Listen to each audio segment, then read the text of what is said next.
Welcome, everybody, to Catfish Weekly. Along with Patriot James Smith, I'm Lyle Stokes, and tonight, James, we got a bang-up deal for everybody that wants to learn how to locate fish. Yes, sir. Sound like all kind of fish, too. Any kind of fish you want to catch. Ted Ellenbecker's here with us, and we're going to get to Ted in just a minute. But I want to mention something. I'm glad to see Sonny Parker's in here because he'll get a kick out of this. I want everybody to keep poor old James Dockery in your thoughts and prayers. Old James has had a little rough go here lately, and it's not that Sonny and I haven't been making the best out of it, but it is a pretty serious thing, and we don't want him to do too much suffering. But he's been through a lot, and then today he went out and caught a bunch of little dinky fish. So, it is what it is. This show will probably benefit him a great deal. At least he'll be able to find some fish. Yeah, he was finding dinks. That's better than no fish. That's exactly right. And I had some other stuff I was going to talk about with James, but I'm going to let that slide just because I'm a nice guy. I think both of you nice guys. So, Ted Ellenbecker, how you doing, buddy? I'm doing good. It's been a good summer. A little different because of everything going on, but it has been. It has been. I see you and your girls been catching a bunch of fish. Oh yeah. My girls have been having a good summer. They're thinking their way through it, and they are getting into some good fish this year. Absolutely, man. It's great. We're always happy to have you on here. You're probably the most requested person that we get contacted about having back, and that's because of the quality information that you share with everybody, and we really appreciate it. So what I'm going to do is, for everybody that's watching, this will just be a seminar, just like they paid to go in someplace to see you, and we're just going to sit back and let you go, and when you're done, you can let us know, and then we'll start the question and answer. So you guys can, in chat, if you want to talk amongst yourself, but hold your questions till the end of the seminar, and then we'll get as many of them answered from Ted as we can catch. But remember now, when you're in that chat, if you go too fast, we're going to miss some of them. So you'll have to keep reposting them if you want them answered, because there's no way we can catch them all when you guys start throwing them out there. And with that being said, take her away, Ted. All right. Well, to start with, this may seem a little unusual, but I want to get everybody on the same page. If I can show you just two objects and just right out of your gut what you think they are, okay? Just answer the question, real simple. Here's the first one. What would you say this is? I'd say that's a rock. yes, sir. Well, and I'd say you're absolutely right. Thank you. I got one more. Okay. I'll show you right now. There is a reason for this. We'll get to it. That's a stick. Yep. That would be a stick. Yep. Okay.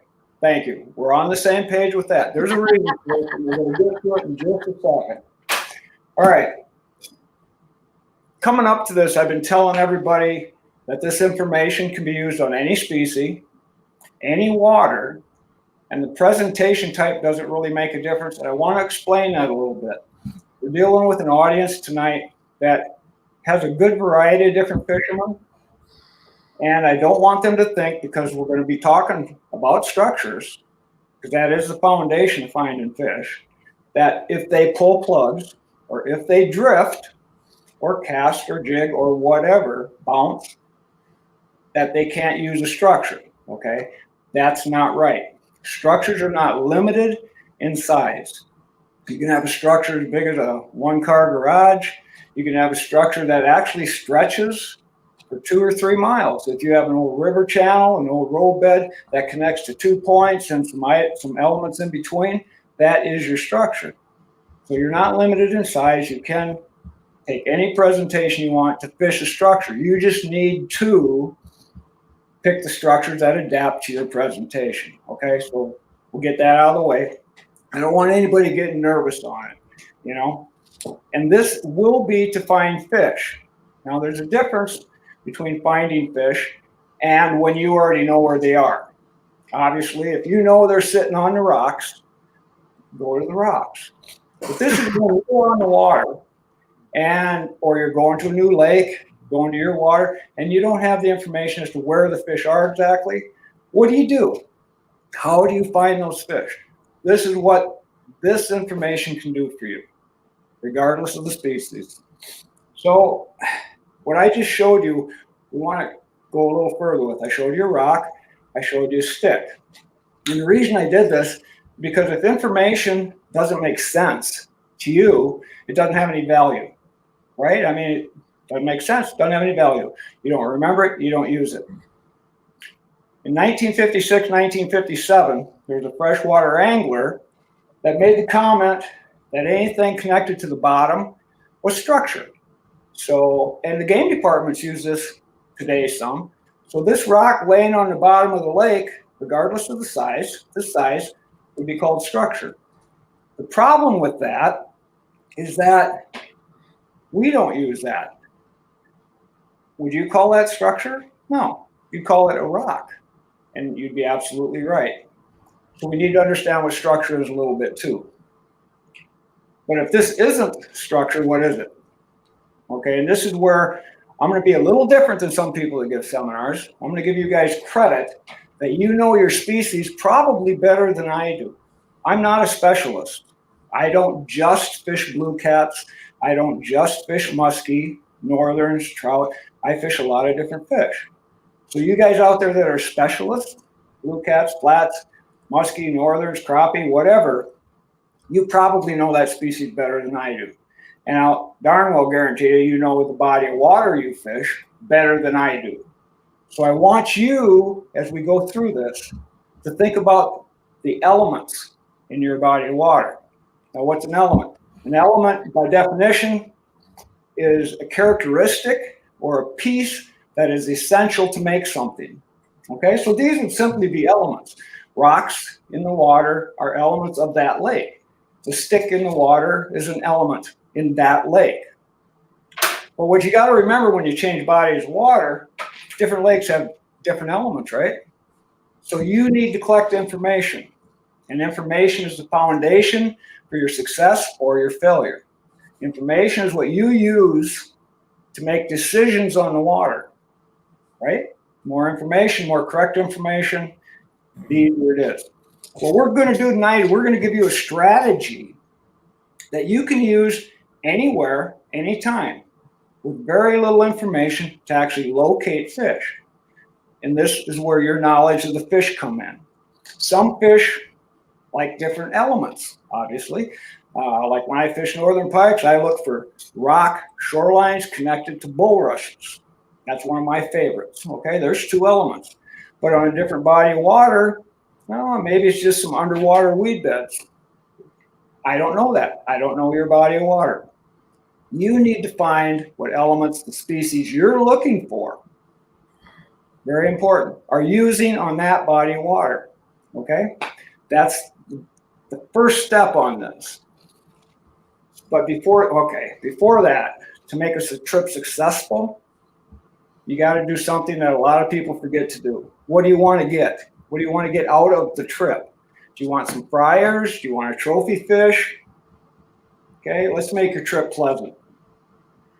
You cannot get a 16-pound walleye out of a lake that doesn't have one. If you want a trophy fish to start with, you have to pick a body of water that has that. You want fryers, you have to pick a body of water that has that. Okay, that's just the base response, the foundation for success. If you don't pick that kind of body of water, you're going to be disappointed, regardless of how good you are or how good a job you're doing in preparation. All right, so what is the structure then? We're going to get to that right now. By definition, worldwide, in the dictionary, the structure is the relationship or the connection of pieces and parts. Pretty simple. So that would eliminate this again, and that would eliminate this again. So before we go any further, I'm going to show you what a structure is. One example, okay? If I can get this in here, move my camera just a touch. Okay, can everybody see this? Yep. This we're going to pretend is a hump. It's a bunch of gravel. We're just going to pretend it's a hump, okay? So the other definition of structure that's used is by a saltwater angler. And he says if it's a change in the bottom, that's structure. Well, so that would be this, a hump. The problem is if you were fishing on a lake, say in the North Shore, and you were fishing a hump, you wouldn't say, well, I was fishing a structure. If you did, everybody would go, well, what were you? And then you say, well, I was fishing a hump, right? Okay, so there's your elements. To have a structure and to use this strategy, this is what you're looking for. We'll say you got a hump. Now you got some rock. Now you got a tree laying in there. This is a structure. This is how you locate fish. And I'm going to explain exactly why. Each element in a body of water has the capability to do different things, okay? And attracts fish for different reasons. Rocks, example, might have crayfish, leeches, whatever hiding underneath them. The wood elements, as a rule, collect a lot of freshwater shrimp and little buggy creatures. Attract minnows, bigger fish, bigger fish, bigger fish. The hump, different water levels, different temperature, possibly shade. Depending on where it comes to the surface, you might have some moss or some weed growth up on top. Okay, so a high percentage structure like that will concentrate and hold fish more often than not, because the fish don't have to move. It's real simple. Now, I was talking a little earlier, well, you can't pull plugs on that. You can't pull plugs in a little circle. But if you have an old road bed, well, we'll do it like this. For those of you that drift, for those of you that bump, for those of you that troll, we'll just say, here's your road bed, here's your river channel. Maybe it's a half mile long, maybe it's a mile long. There's a pile of rock or an island on one end, and here's some submerged trees on the other end. This is still a structure. Doesn't matter if it's 10 feet or 2 miles. Now, the elements will still work the same. Some of the fish using this structure will utilize rocks at some time of year, some time of day. They'll use this as a travel way and hunt on it at some time, and they'll hunt this, okay? So the trick is to find structures like these that have the elements put together that attract the species you're looking for. It's pretty simple, actually, but you really have to know your species and you have to know the body of water. That's all there is to it. Now, how do you, when I say any species, well, here's the kick. On these structures I just showed you, what kind of fish would hold on there? Well, maybe crappie, maybe perch. Oh boy, blue cats, flatheads, channels, muskie, northerns. Here's where the angler picks the presentation to fit the species. It's not that hard to comprehend. It works very easy. So the strategy will work any species, any body of water, if you collect the information that's needed to make the right decision on the water. Once you fish a structure like this and you locate the fish that you want to find, then of course you can adjust and just work structures that have those elements that are holding the fish that day. Now that can change every day.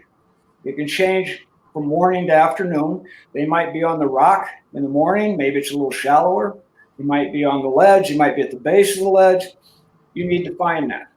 And the biggest mistake that people make, and I'm going to give you an example. I was up in Ontario and we were fishing northerns and we were on a lake and it was not really crowded, but there were other fishermen there. And we had a really cool little structure area, had a nice little bay, and we had lily pads on the south side of the bay, and they kind of, the water level changed and moved into bulrushes.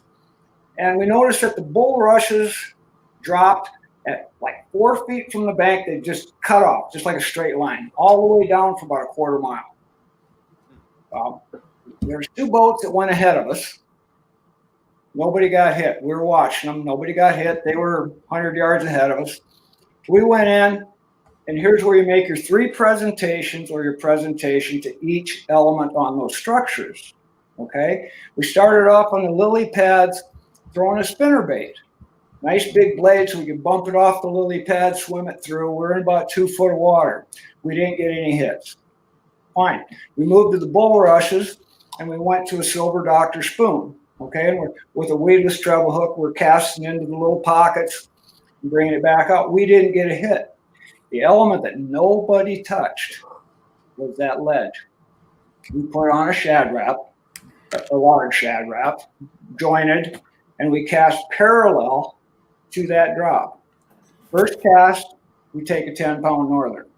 Nobody had touched that element on that structure. And I can't believe why nobody would do that. And they go, well, I don't want to change lures. I don't want to retie. I don't want to do this. Well, I'm going to tell you right now, you already stopped there for a reason. Because you thought the fish were there. Doesn't it make, I mean, really, you stopped there because you thought the fish were there, right?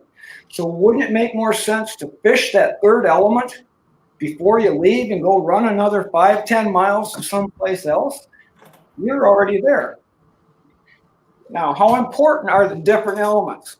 We were fishing cats on Sandy Cooper, South Carolina. Some of you have been there, some of you haven't. I'm going to give you an example of the different power of different elements here. We had a small bay in the south side of the lake, had like mussel beds in the bay, right? We caught a blue cat out in front, and that blue cat, you could shake him, sound almost like a baby rattle with shells in him. yeah, you've seen it. And really, you could hear him just chunk, chunk, chunk. Love staying teeth. Yep. And there's about 30 foot deep out in the mouth of the bay. And of course, the bay went back up. I mean, if you went all the way back in, it was 5 feet deep. There's nothing there, you know. And it had 2 points, you know, one on the west side, one on the east side, just little points that came out. But they actually went out about 50 yards and then dropped into the main lake. The wind was coming out of the east. We started at the east point and drifted across. On the east point, we couldn't get hit. We made about a dozen drifts. Not one hit on the east point. On the west point, where the wind was coming in, and here the wind is an element. The wind was coming in on that west point. As soon as we hit 12 feet deep on that west point, we were nailing channel cats right and left. When we were in 30 feet in the center of the mouth, we were catching blue cats. So because of the absence of elements, the difference in depth, the difference in the element, and then another element, we had no fish, we had blue cats, we had channel cats, all within about a 200-yard area. And you could mark it just like this. Nothing, nothing, blue cat, nothing, nothing, channel cats. Right in the same area, same drift. And that right there tells you pick your elements for the fish. If we would have wanted channels, we would have started looking for 12 foot, you know, points. I mean, obviously that's where they were sitting, right, with the wind coming in. So you're putting those elements together. See? So now what makes a difference between a so-so structure and a good structure? Because not all structures are created equal, obviously. You know, I mean, but there's some structures that we're lucky enough to find that, man, I mean, there's just always fish there, right? We've all had that. Hopefully I have. I'm thankful. Okay. It starts with the element. You got the element that the species wants, but all elements are not created equal. And I'm going to use my little stick for this. This is a little stick. There's 2 types of powers for an element, for any element. There's a low power and there is high powered elements. What's the difference? Real simple. If you laid this stick in the mouth of a bay, how many fish would this stick attract? Probably none. You might have a couple minnows. Now what now? So this is a wood element. So let's take another wood element. What if you drop a cottonwood in that bay? How many fish would lay up there? Okay, so you have a low power, no power element, and you have a huge element that will attract fish. Elements gain power 2 ways. By size, or volume, obviously, and their connection to the other element. This by itself would attract a few fish sometimes. These together attract more fish more often. You put them back on the hump, they attract more fish more often. Different species. It just becomes a better structure. And that, for some of you that haven't heard about it or used it, that's called the theory of three. There's 3 elements you want to look for in every body of water that your species is working on, okay? Now, why 3? Well, I'm not a psychologist, but I do know that the human brain works better with 3. 2's not enough, 4's too many. You got 3 strikes, you're out, right? I mean, that kind of thing. Everything, the Holy Trinity, everything works in 3s. And our brain functions better that way.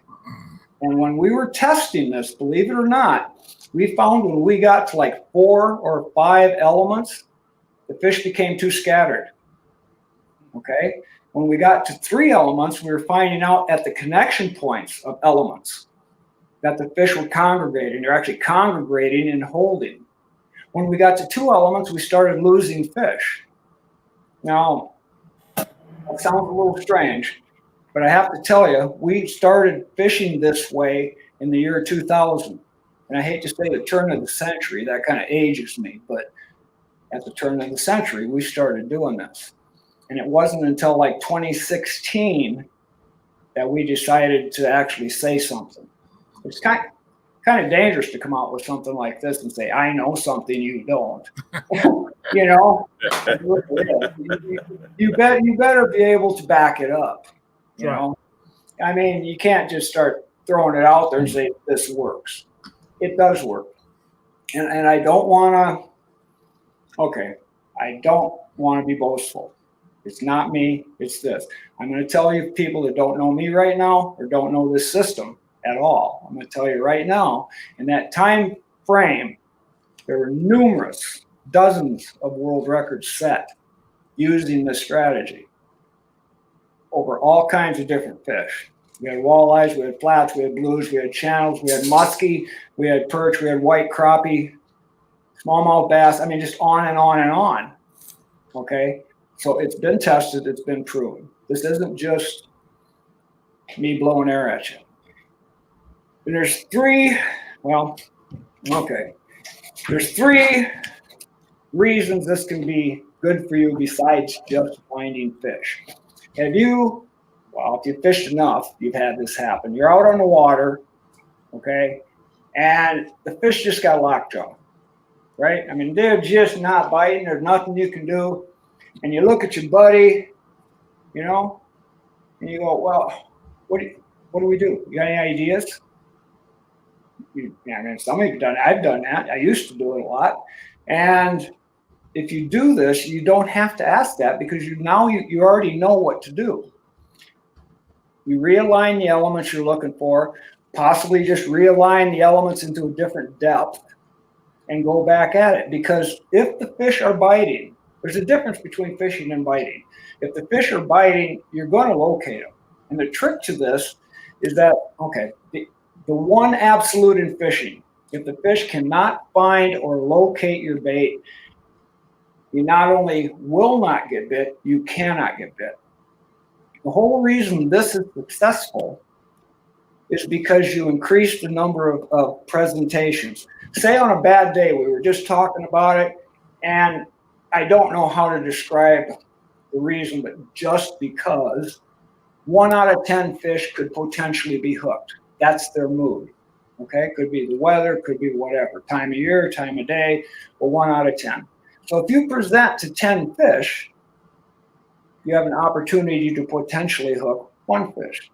But if you can increase your presentation to 50 fish, now you have the potential to hook 5 fish.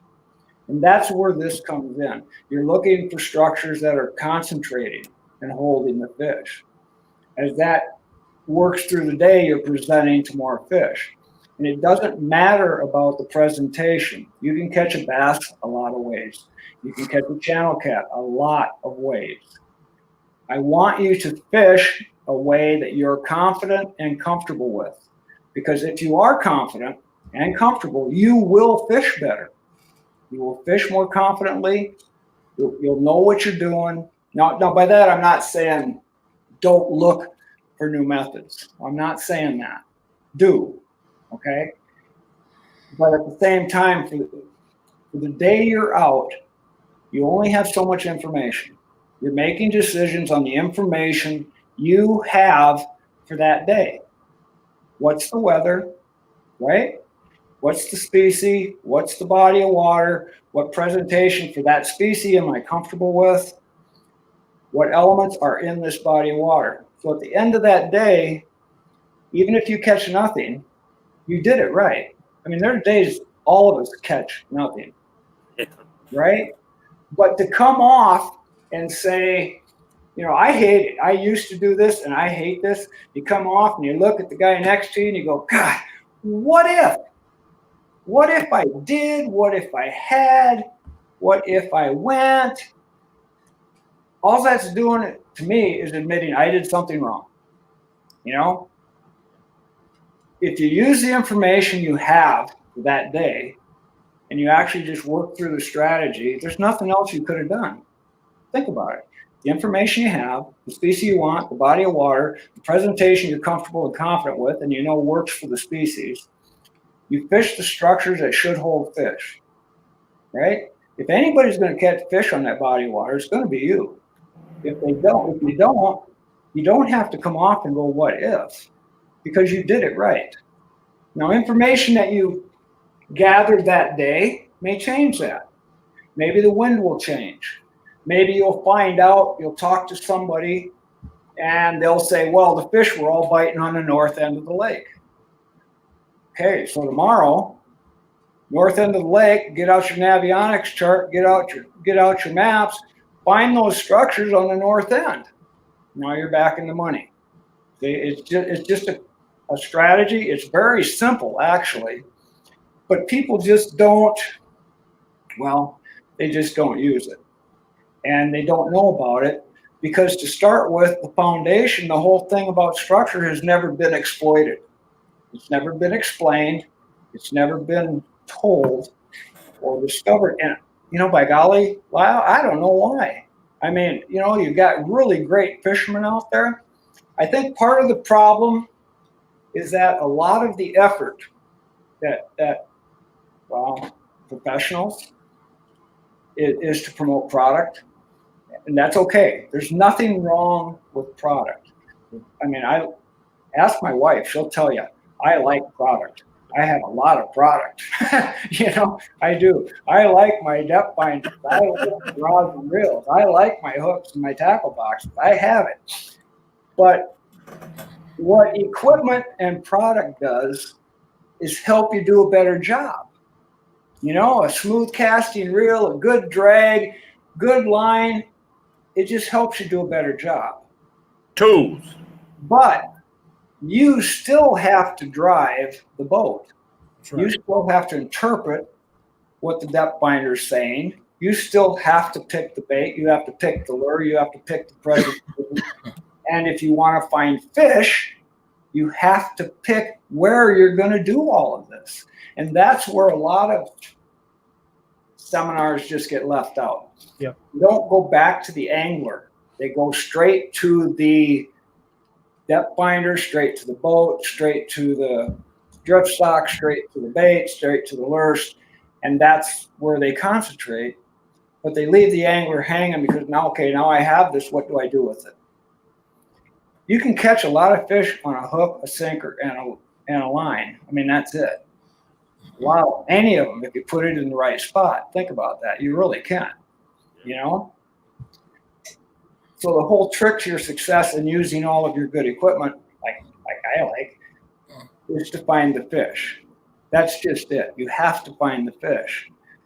And if you have a way to do it, a strategy, you can start ahead of time. And this is going to sound maybe a little weird, but I like to start if I'm going fishing Saturday, I want to start on Wednesday. And I start by calling my game department. And I ask them, you know, I'm going to Lake Alvin. Where are the fish biting on Lake Alvin? I mean, I want to know. And what species? Okay. You just start gathering information. Call your buddies up. It's not a big deal, but just enjoy it. Extend your fishing trip. Call your buddies. Hey, were you down at Milford last weekend? Mm-hmm. Were they biting up on the causeway? Were they out on the flats? Were they in the humps? Where were they? You know, the more information, now you get there. Were they in 20 foot, 10 foot, 6 foot? Were they out in the 30 foot, main lake? Where were they sitting? You can know all of that before you get to the lake. You can. And it's important you do. Yes. If you have a navionics or something similar, lake maps, anything like that. I'm not just saying navionics. Oh, sorry. Sorry, let me kill that. Anything like that. A good chart system, mapping system for your lakes, use them ahead of time. They will show you the contours. They'll show you where the shallow is. They'll show you the humps. They'll show you everything. You make a couple of phone calls, you have a very good idea. I'm going to give you one more area to look at, and that's depth. And I'm not going to give a name. I have a very good friend. He is. In case he's listening, I want to say that because he is a very good friend. But he's stuck on deep water. I mean, anywhere, everywhere. I've fished with him for years, and deep water, regardless of time of year, regardless of species, regardless of time of day, deep water. And he's won tournaments. I mean, if the fish are in deep water. But the problem is fish are not always in the deepest water in the lake. In fact, in my experience, very rarely, there are more fish in the shallow water. If you want a suggestion on depth, I'm going to give you one right now. If you're in a lake, we'll say, with a median depth of 40 or 50 feet, or 30, 40 feet depth, I always go right to the middle. We'll just say you got deep water at the dam, 45 foot, I'm going to start at 20 foot. That's where I'm going to start. And I'm going to start looking for these structures at 20 foot. I'm going to start looking for the humps or the channels or road beds or whatever in 20 foot. Unless I know differently. Or if I'm going very early morning, then I'm going to go shallow. But as a rule, say I'm going to get out there 10 o'clock in the morning, I'm going to start straight out in the middle depth on good structures. And then instead of going deep, I'm going to go shallow. Just because and a bass fisherman will tell you this. Okay, if there's a bass fisherman out there tonight, thank you. A bass fisherman will tell you this. There are always fish shallow. There are. And there are active fish shallow. Whereas, yes, there's fish deep too, but the fish that are deep are not going to be active. Not normally. And I can give you an example of that. If any of you have watched the shallow water cats video we have on Amazon, middle of the day, 75, 80 degrees, dead calm, crystal clear water, middle of the day, and we're catching fish channel cats up to 27 pounds in 5 foot of water. Okay? And I mean all afternoon long. And the reason was because of the way everything was put together. We had a bay that was about 150 yards across, and there was an old dead tree line. And I mean dead to the point where the only thing sticking up anymore was the roots, some little root systems going out into the water. But you could see it coming off the shoreline and out into the water, and it was really straight, like it must have been an old grove or something. And if you looked into the water, these little roots sticking up like this were all covered in moss, and there were minnows all over these things. It must have been freshwater shrimp or something. There are all kinds of little minnows in there just banging away. And then there was about a 50-yard stretch of gravel that had just really low moss, and then it opened up into a great big bulrush bed. Okay? And we put baits literally right on the edge of the tree, right on the edge of the bulrushes, and we couldn't keep them in the water. Those fish were making a circle. And there was no more than 5 foot of water out there for 200 yards. And we took fish everywhere from 8 pounds to 27 pounds, channel cats. And it was continuous. And we've done it since. We thought, oh, this is a fluke. We've gone back, we can do it again. If the conditions are right, if the elements are right, it works again, you know? And so don't just think deep. If you don't know where to start for depth, if you don't know they're deep, if you don't know they're shallow, go to the middle depth. Find structures on the middle depth. For those of you that drift cats, and I love drifting cats in lakes, I really do. That's obviously that's your money presentation. But put together the dots on the bottom of that lake. There's gonna be something in there that will hold fish. It can be a 2-foot depth change, but if you can find a straight line, if you can find something where you put together the hump, the shelf, the ledge, the weed bed, an old tree, and you can continue to drift over those elements, you're going to catch, if it's possible to catch fish, you will catch fish. If you go out and just drift the flats, yes, you can catch some fish, but we're not talking about just the roaming fish. What I'm trying to talk about tonight is the concentrations of fish and the areas that actually hold fish that you can repeat the drift over and take fish again. Repeat the drift over and take fish again. And that's, if you put these elements together, and you put structures together like this, that's what's going to happen. It works, guys. And I can't emphasize that enough. There's a lot of guys that promise a lot of things. A lot of guys say a lot of things. Some are right, some aren't. There's paperwork backing this up. This is not a fluke. We held off. Well, now it's been 20 years since we started. We held off for 16 years without saying a word about this. And then it just got to the point where this is silly. Nobody's talking about this. I don't know. I think most of you guys probably know Keith Sutton.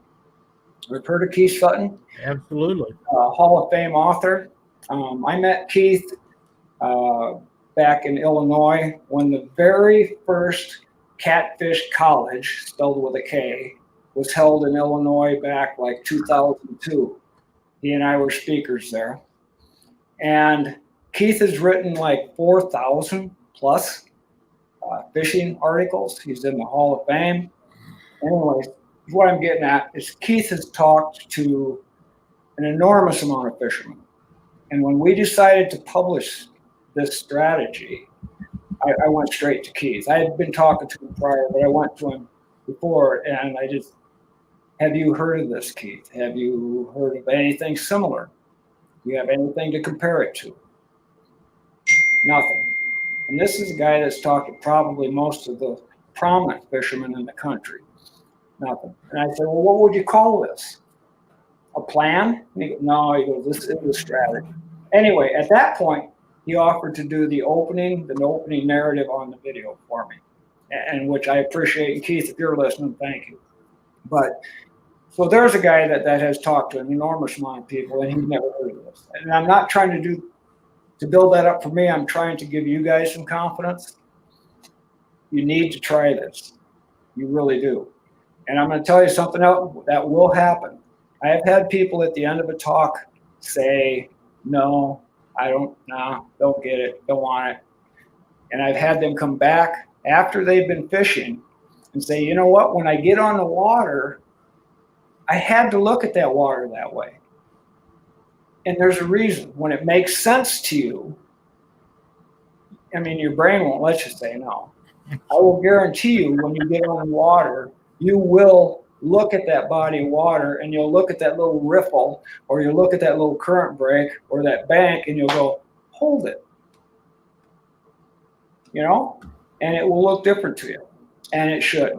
And don't fight it. Just go with it. Okay? And you know what, Lyle? I'm going to quit right there. I want to answer questions for guys. That's great, Ted. And you know, I don't know how many other videos that you have where people can purchase them besides the Any Fish, Any Water video, which, by the way, is excellent.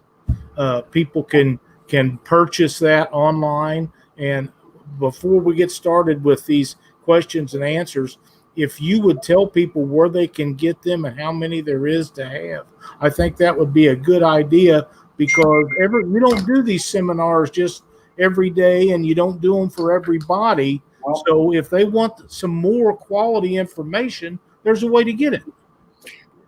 okay. Well, right now, Lyle, we have 2 videos. That's it on Amazon. Both those videos are offered internationally through the U.S. and Europe. You can rent them or buy them. I would recommend just renting them. You get 30 days. You can watch, for $3.90 or whatever, under $4 a piece, and you can watch them for 30 days. I would recommend that. Rent it once, invite 5 people over, and let everybody watch it. We have the Any Fish, Any Water video, which goes into this information a little deeper. And then we have the Shallow Water Cats, which is the channel cat video I was just talking about, where we were just blasting them on 5 foot of water. We do have a few others that are coming up. I do have a Flathead video that will be out this fall, well, probably spring. And I do have a prepared bait video, like dip bait, dough bait, that will be out next spring. I've been finding out that is a very misunderstood product. I've been playing with it a little bit. I'm not saying it's the best bait in the world or anything like that, but I'm just saying, boy, there is a time and a place. There really is. And we've shown ourselves that, trying to establish that. And we're going to put that out next spring also. We do have another lake video coming out that will be channel cats. That will be in the spring also. We're just trying to get all of these in the can right now, and they will be all on Amazon. We've already got that taken care of. Good. Well, good. Okay. All you got to do there, you just go to Amazon Video and type in Ted Ellenbecker, and they pop up. Excellent. Well, Creole Catfishing has a question for you, and it is, what do you think the main driving force that makes a catfish choose what structure to hold on? Current, speed, water temperature, time of year, etc. Okay. Yep. First off, we're going to have to divide that up. Is that a lake or a river? If it's a river, with a current, the biggest element in a river that's going to position fish is going to be the current. Now, that will dictate where he sits on other elements. That's the question. Is that what he's asking, Lyle? Yes. Okay. The current in a river would be the driving force. If I go to a river, I'm going to watch current before I watch anything else. But then I'm going to add to it. Like, why is the current putting them there? There's something else going on, okay? There's a current, there's a dam, there's whatever. But the current is your biggest element, and it is the position element. If you go to a lake, boy, that's a different deal. But if you have a wind, let's say you've had a wind out of the south, like in the spring, you got a wind out of the south for 3 or 4 days, that will position fish up on the north end, probably in the bays. It'll push warmer water into those bays. It also pushes the algae. It pushes the freshwater shrimp, and all the little fish follow that, and then the big fish follow the little fish. So in a lake, I would want to know, first off, has the wind been steady for 3 days out of the same direction? If it has, then I'm going to look for structures where that wind has been beating the shoreline. If it's out of the south, I'm going to be looking for structures on the north. If the wind's been coming out of the south for 3 days, change it. If it's out of the north, I'm going to the south shore. If it's consistent, but it takes a while for a wind like that to affect the fish. Right. It takes a couple days to build that up. And then for them to move and get adapted to everything. Yeah, I can relate to that. David Funk had posted a Flathead question early in the show. And David, if you're still watching, go ahead and repost that now so I don't have to go all the way back through all this chat and find I asked you something, Lyle. You can. Last time you was on here, Ted, you went into a little bit of detail about chasing flatheads, because all of us that's catfishermen love to chase that elusive big flathead. And you was talking about the way that they move when you say they might be biting and then all of a sudden they quit biting. Do you mind going over that for a minute? Not at all. No, flatheads are kind of my favorite. No, I can talk about them. probably more than Thanks. yeah, and ask my wife. She'll tell you. I can talk. Yeah, flatheads. The biggest thing that I think fishermen don't understand. Some more are. I'm hearing more people getting back to me about it, but most don't. Is that flathead are very, very structure oriented, obviously, but people don't understand. There's 3 different structures on those fish, and they're very species specific to the flatheads.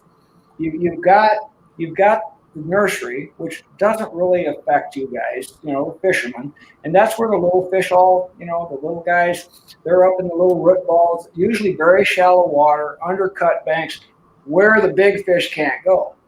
Because if the big fish can go there, the little fish aren't going to survive very long. So you got the nurseries, but then you have your staging. Okay, I'm going to add right now. I get this. This isn't all my information. This is information I've gotten from game fishing parks, organizations that have tracked these fish. So this isn't hearsay. Okay, flatheads have a staging structure, and usually, systematically, it'll be during the day. Depth doesn't really matter, but the cover and current levels are incredibly important. A lower current where they can rest, essentially. And heavy cover, they like to get literally under things, okay? And they will sit there all day.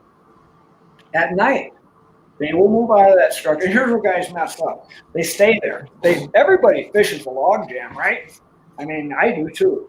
And you lock up, you get there about 8 at night, you sit there, and about 9:30, you catch a fish. We're gonna pound them. 10:30, you catch a fish. 11, you catch a fish. Midnight, you get a bite. 1 o'clock, nothing. 1:30, nothing. 2 o'clock, nothing. They quit biting. No, they didn't. They did not quit. They moved. They went up into a feeding platform. That feeding platform can be up to a mile away. And this is every day. It's called the deal period. It's a 24-hour feeding period. Okay? And they will move along. This is why, like the bank fishermen, like the pole fishermen, bank poles, trot lines, that kind of stuff, they catch the big fish right along the banks. That's why. These fish are moving along those little highways on shallower water up into a feeding platform. And that feeding platform, if available, will be under 9 foot deep. That's not fiction, that's fact. Flathead want to hunt in under 9 foot of water, 9 foot and under for water. It could be below a ripple, it could be below a little low-head dam, it doesn't matter. But they will hunt in shallow water. And the reason is because of the way they're built. You want me to keep going? The way they're built, they can sense up. The eyes are on top of the head, the sensory organs are on top of the head, a large part of them, okay? They cruise along about 8 inches off the bottom, and they're basically sending sonar out, okay? They've got their whiskers down here checking, but they're sending sonar out. And they can pick fish up a certain distance, and that's the key. If it's 20 feet deep, they have trouble locating the fish, and they have trouble connecting with the bait fish because of the depth. I mean, if it's 20 feet deep, that bait fish, he can scoot all over the place. It's 9 foot deep. That flathead comes up 4 foot, he's already on top of it. And the fish can't go anywhere, see? And genetically, they just evolved that way. So they want to hunt shallow. But most guys will sit there and sit on that log jam all night, but then they'll go, well, but they'll start biting again about 5, right? About sunrise, they start biting again. Well, they didn't start biting again. They started coming back to their staging structure. They've made a big circle. They've gone from the staging structure, the resting area, up to the feeding platform, and now they're coming back. It's sunrise. They're going back to bed. So, yeah, you're sitting on the log jam, sunrise, you get a couple more bites. But if you would have left the log jam, gone into the feeding structure, if you can, you would have continued with the bites, and then follow them back to the log jam at sunrise.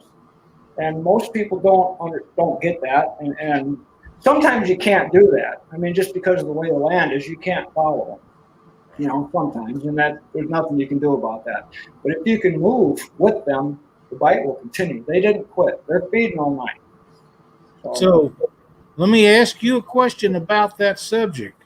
Is that why undercut banks, especially on the out bends of curves, are so productive? Yep, exactly. Because they're going underneath that cut bank, and Yep. those fish are up in underneath there, and they're Yep. hunting what's underneath it. Yep. Makes sense. And if you look at the mouth, the mouth on a flathead, the lower jaw is undercut. Overcut, overbite. Yeah. The underjaw comes out. Mhm. That's because he's coming up and he's biting like this, up. You look at a channel or a blue, the lips are basically, there's a little overbite or pretty even. And that's because they're used to coming straight behind or pinning the bait on the bottom. And that's why these species, that's why they can survive together.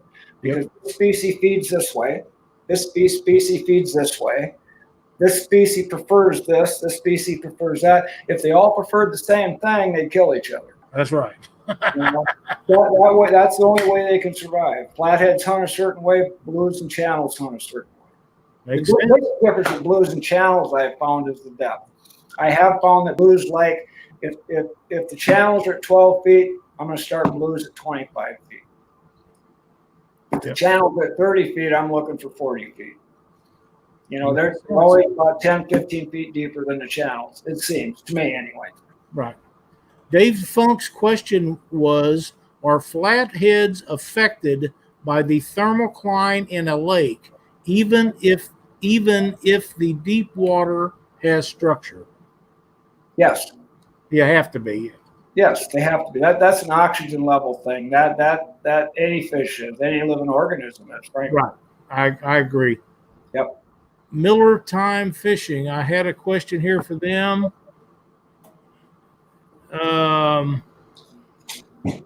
Thermocline always affects fish, not enough water below there. That's not the one I was looking at. I got one for you, Ted. When we go to chase those big bullies, when are we going to go chase those big bullies we were talking about? Big bullheads? Yeah. Okay. I love catching bullheads. All right, that's fine. You know what?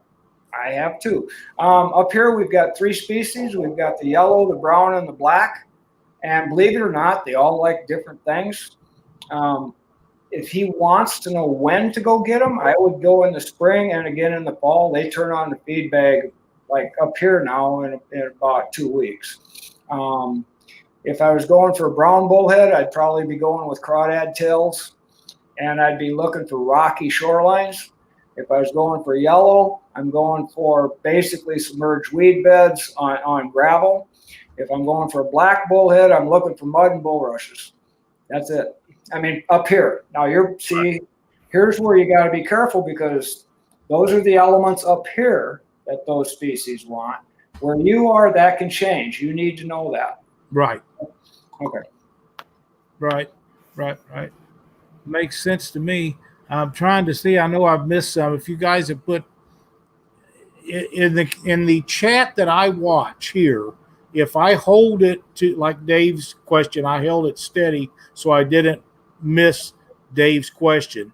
And then when I moved it, it went past a whole bunch of chat that I never got to see. So if you guys have asked questions that I have missed, please go ahead and resubmit them. While we have Ted on here, we want to get all the questions answered that we possibly can. Yeah, Ted, this January I'll learn a big lesson. I guess the question I was going to ask, do you think that a lot of our ways of fishing and thinking comes from the old wise tales or the myths that we've heard all of our life about the catfish? Which wise tale that? There's so many. Yeah, deep water, big cats. Like January, I would have never thought in January in the wintertime going shallow for catfish. But we was in 4 foot of water catching 30s and 40-pound blues in 2 foot of water in January in North Carolina. Yeah. Down in South Carolina, I don't know if anybody's ever heard of Marlon Armseth. He's a guy in South Carolina. He's a friend of mine. I fished Cooper with him, and we were actually drifting in 2 foot of water in February, and just pounded them. You move out to deeper water, and you had all kinds of other fish, but the blues weren't out there. Right. Yeah, there's a lot of different things that go on that I can't explain. Just like, tell me we had a cold front coming in here tonight. Some people tell me the fish are going to turn loose. Some people are going to say they're going to shut off. Well, what we found out yesterday, the channel cat shut off and the northern pike were cranked up. Same structure, with the cold front. 2 days before that, we were just nailing big channel cats, So, and yet other people will tell you just the opposite sometimes. I think there's more involved than that. I think if you would break that down more to time of year and what forage is going on and how it's affecting the forage rather than the fish itself, than the big fish. Right. I don't know if that answers the question or not. I think you have to think through each situation, frankly. I do. I've seen big cats very, very shallow, and I've seen where you got to be deep to get them to. My buddy would tell you got to be deep, but he's right 50% of the time. Oh, One of the questions that I'm seeing is somebody wants to know. We do have a lot of bank fishermen that's in here that comes into our shows. He wants to know, how can he apply the system that you just taught to bank fishermen? The bank fisherman? Yes. Oh, not a problem. Seriously, does he fish flatheads? If he does, that would really give me a good one to give him. Didn't say. He did not say. Okay. S. Smith, let us know if that's what you're targeting was flatheads. Yeah, we'll go into it though. That's a great question, and I'll just start. If it's flatheads, I'll add something else. But yeah, bank fishermen. We use it all the time. Bank fishing. Lyle, you just seen the pictures that Jory had. Yep. I've just real quickly. My daughter Jory, she went out. She's a good fisherman, but she went out. She found this little structure, not any bigger than a yard, like a house yard, on this lake. And she found an old creek bed right along the shore. She had wind coming in, and the way she described it to Lyle actually was there was more activity on this side of the lake than this side. She was just visually seeing that. And there was a creek bed over there and some rock on one of the shorelines. She went over there. She's catching, big channel cats. She caught this big northern yesterday, and and that's all off the bank. I fish flatheads off the bank consistently. And all it is finding the same thing. I want to find, depends what time of day I'm going, but if I'm going early morning or early evening, I want to find a good structure that's holding the fish, where they're staging, and I'll start there. I also want to know where there is a feeding zone and if I can get to it. Right. Now, if you're fishing other fish, you have to look at, does this species move? Like walleyes come from the deep water, they go to shallow water. Flatheads move from the staging structure up to a feeding zone. Bullheads will come in shallow. We were just talking about them. Crappies will come up under the docks. You need to know what they're going to do, but you can intercept fish. Like an example with the fish, like with flatheads. I have had a situation where I know where the staging structure is, but I can't get to it because I have to go across private property, and I can't. And it's a half mile downstream. I can't cast to it, but I know there's flathead staging on it. But I've got a ripple about 25 yards off the road right above this bridge. And most people don't fish it because it's only about 3 foot deep. And there's like a couple little trees along the bank and this and that. And we set up right below that ripple, and we don't catch any fish. Go figure, until about midnight. And then all of a sudden, boom, boom, we'll nail fish for an hour and a half. And then they leave. Well, I know where they're coming from. But I can't fish there. I can't get there at sunset to fish that. So you kind of have to look at where are they going to go. Because they do travel. I mean, a deer goes out of the bedding area into the cornfield, back into the bedding area. The fish move from one area to another, and if you can find it, you can intercept them. It's just that simple. I don't know if that helped him out or not, but look for where they are now, and where are they going to go? Where are they going to be? And you don't have to be exactly where they're going to be, but how are they going to get there? And you cut them off in the middle. Okay. Now that bite might not last all night, might not last all day, but you'll get that 2-hour period where they're right there. Just make good great information. Time. That is great information. Setting hooks and crossing eyes says, does a flathead change its diet different times of the year? Oh, sure.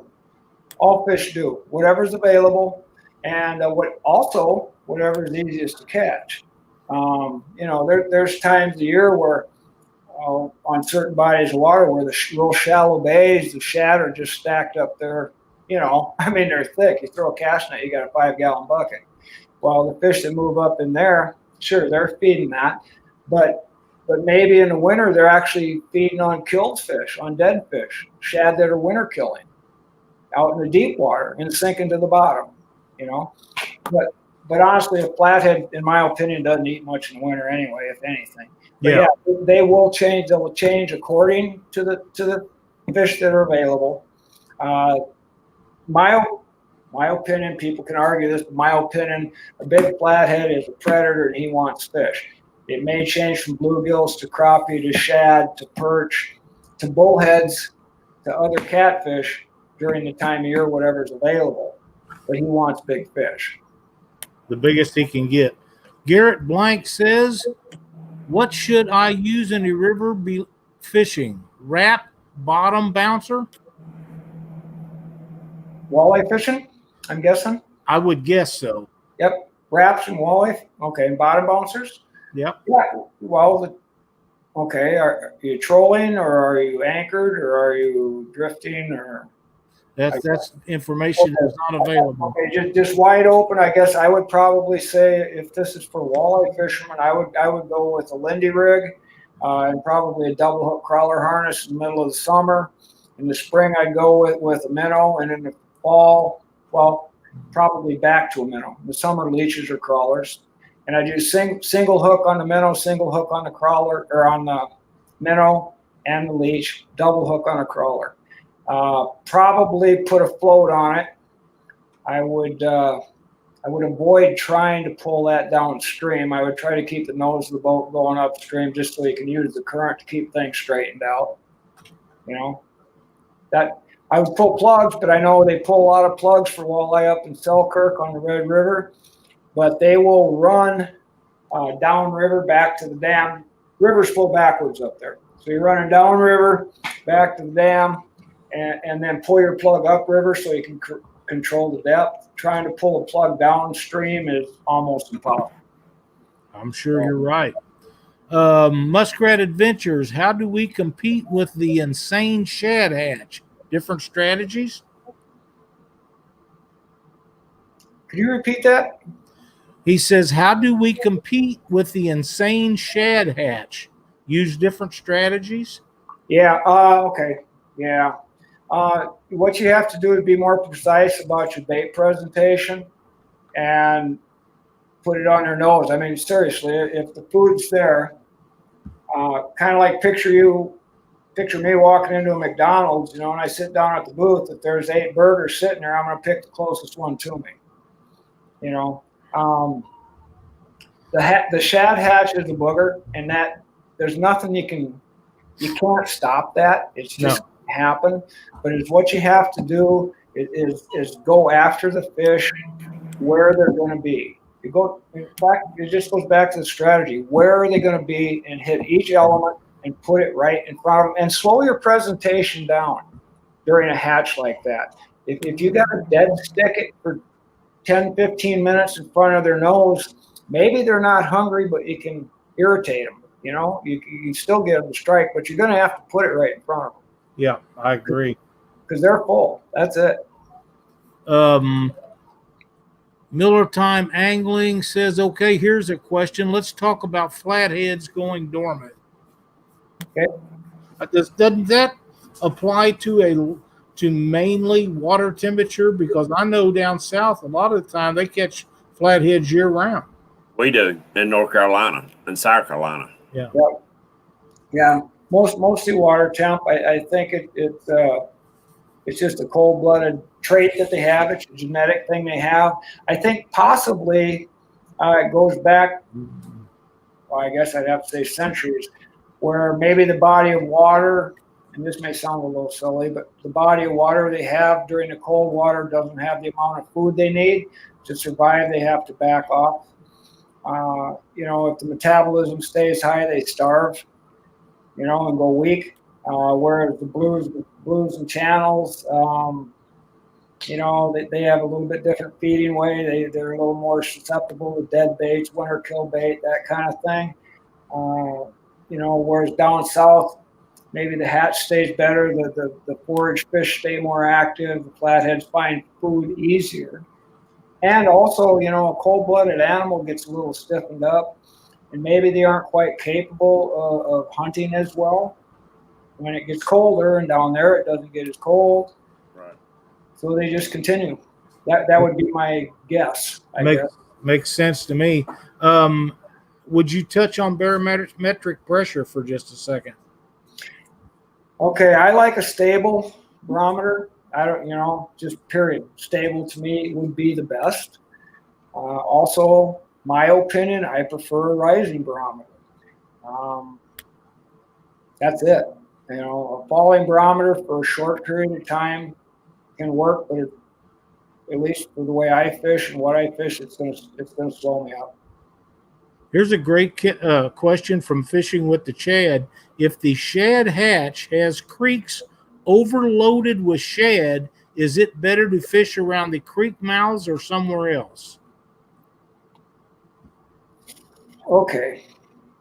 I think if I was in a creek and they were overloaded, I think I would not use shad.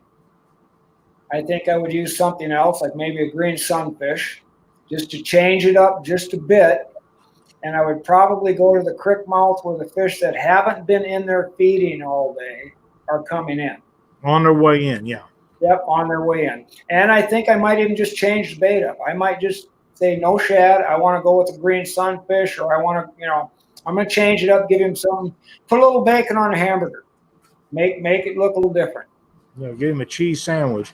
Yep. Give him a donut after he done eat that big steak dinner. Yeah. Pecan pie. One question. Now, see, around here, we catch a lot of flatheads, if not most of our flatheads, on cut bait more than live bait. But other parts of the country, I hear that people very seldom catch it on cut bait, and they only catch them on live bait most of the time. Why do you think that is? Boy, it's true. Why it is, I'm going to have to think about that for 30 seconds, but it's true. Up here, I have to tell you, I fished the Jim River, 50 years, and I have never caught a flathead on cut bait. I have a friend that has caught some on cut bait. I never have. I use live bullheads, green-eared sunfish, and creek chubs, alive. And that's what I catch them all on. That's what I catch my blues out of here on too. You know what? I'm not going to try to answer that why. And I'm sorry, but I'm not going to try to BS you. I don't know why, and I'm not going to say I don't know why. I know it is that way, right? But I don't know why. I'm gonna check into that though. Maybe next time I'll be telling you why. Right now, I don't know why. James, can you or Chad post up the link to the auction? Catfish and Crappies wanting to know. James or Chad, that the auction is gone. Things are mailed out and be sent out. I've got them all packaged up, be sent out. I took it down this weekend. Hat auction. Oh, the hat auction. The hat auction. Chad will have to do that. Yeah, he's done got it. Thank you. Okay, got you. Ted, not to interrupt you, but we're about caught up on questions. And while we're waiting to see if anybody wants to get any in, I'd like to show these off again. These are awesome. Junior Proctor made these for me. Blue Dog Fishing. I haven't got a chance to get them out and get them tested yet, but if you guys are interested in them, please contact Junior and tell him you've seen it on Catfish Weekly. He's messaged me the beginning of last week and said that he had sold a bunch of them for people seeing them advertised on our show. They are very well made. I am so anxious to get them out on the water and try them out. Give him a shout. If you're interested in a planer board, he does different colors and he can put your name and stuff on them, I believe. But make sure you contact Junior and tell him you saw these on our show. We've never had anybody ever give us anything to promote on our show that they didn't tell us they done very well with it. We're proud of that fact, and I want Junior's experience with us to be the same way. So go check him out. Tell him you've seen this. Talk about these on Catfish Weekly, and be watching for a video because we're going to be going out once this holiday stuff's kind of settled down. We're going to be going out and trying these babies out, and I don't know if we'll go live or just record it, but we're going to let you know how Junior's products work. Somebody asked, do cats school up in holes during the wintertime, say in rivers below dams? As long as the hole is deep enough to give them a quiet place to lay, yes. Yep. Yeah, in the winter, while the channels stay somewhat active, the blues stay pretty active. Yeah. The flatheads, they're looking for quiet water. It can be shallow or it can be deep. Normally it's deeper just because, you know, the current's going to the top, the bottom's calmer. But yeah, they'll stay below the rifts as long as there's some quiet water. Ed Stanberry says, or Jason Stanberry says, we'll be talking about that cut bait presentation this weekend. Yep. So, He and I are doing a little fishing trip. We have a date with a flathead. there you go. You know, I fished my whole life, and I'd heard these stories about people catching flatheads on cut bait. And I got to the point where I thought it was just people running their mouth.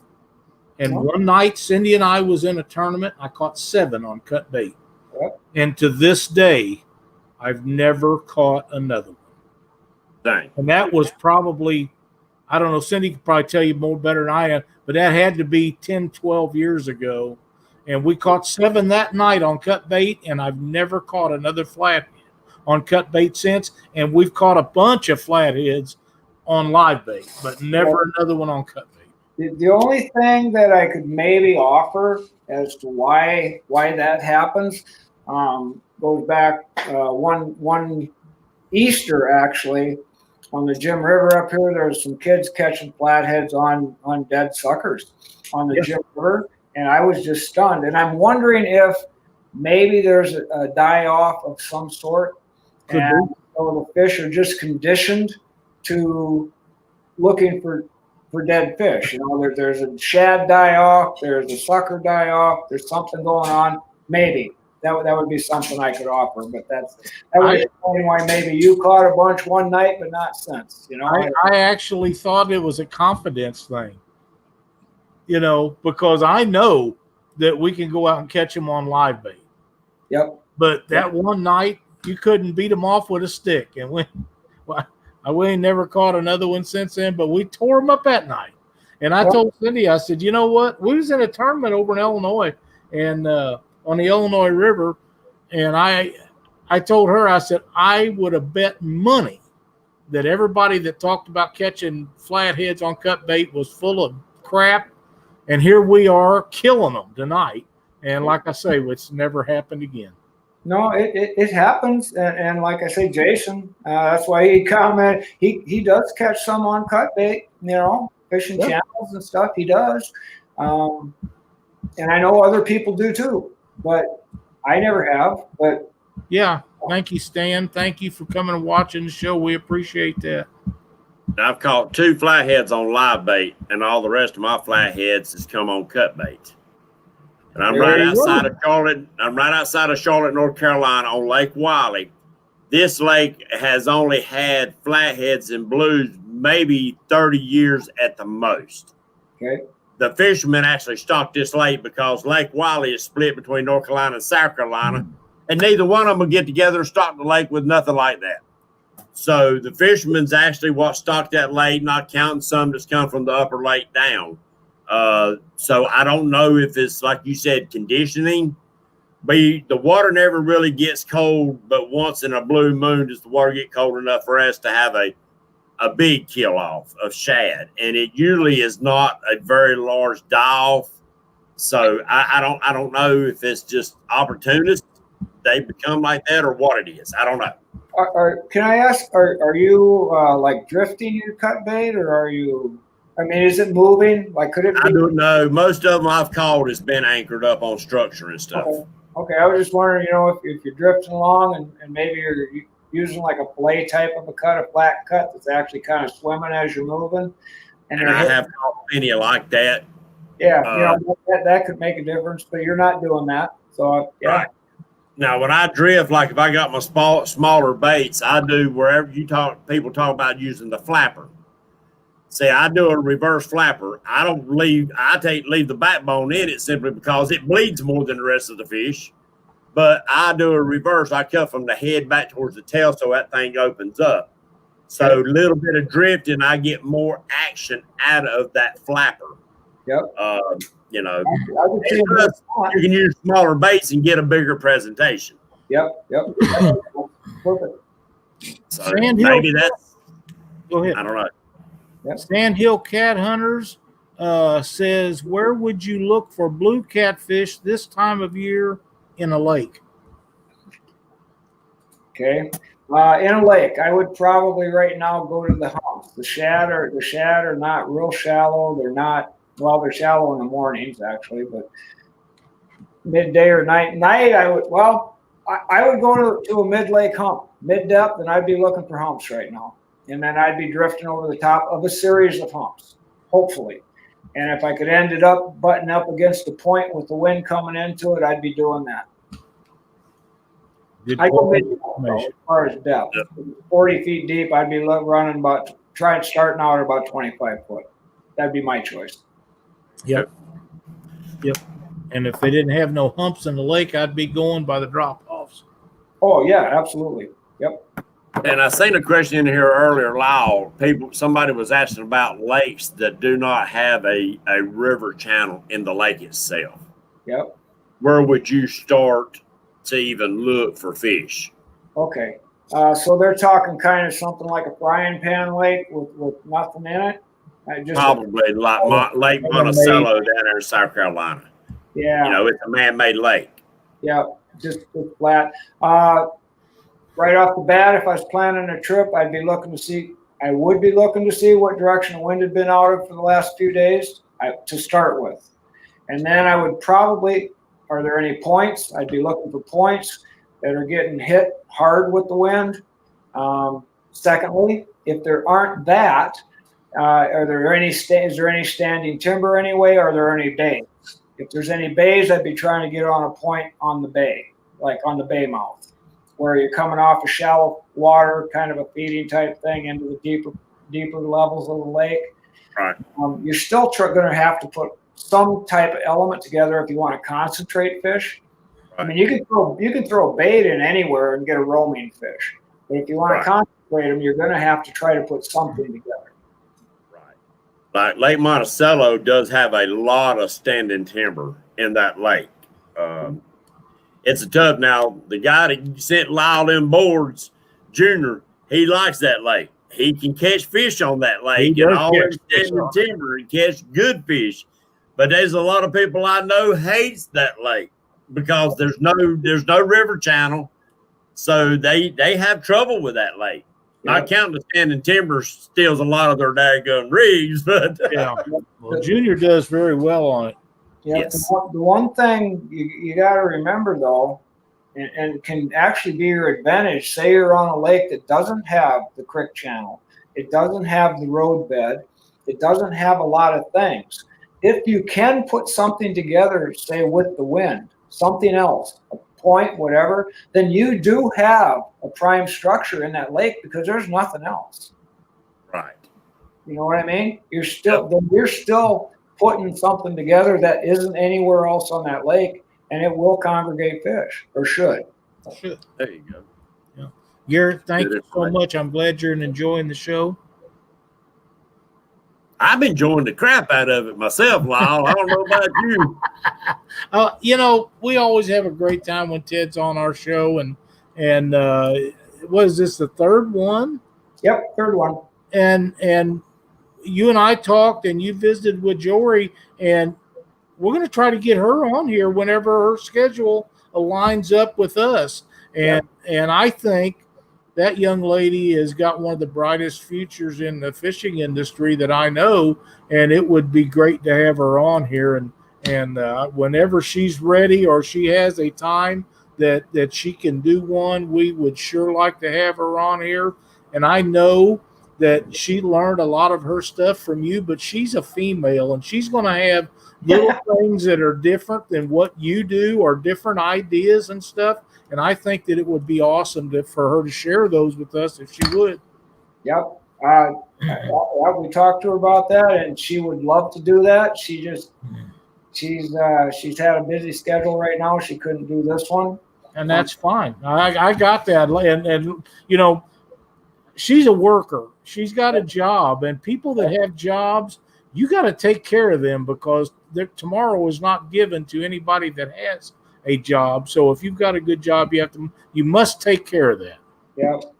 And she's, I don't know where she got that, but she's kind of responsible. That's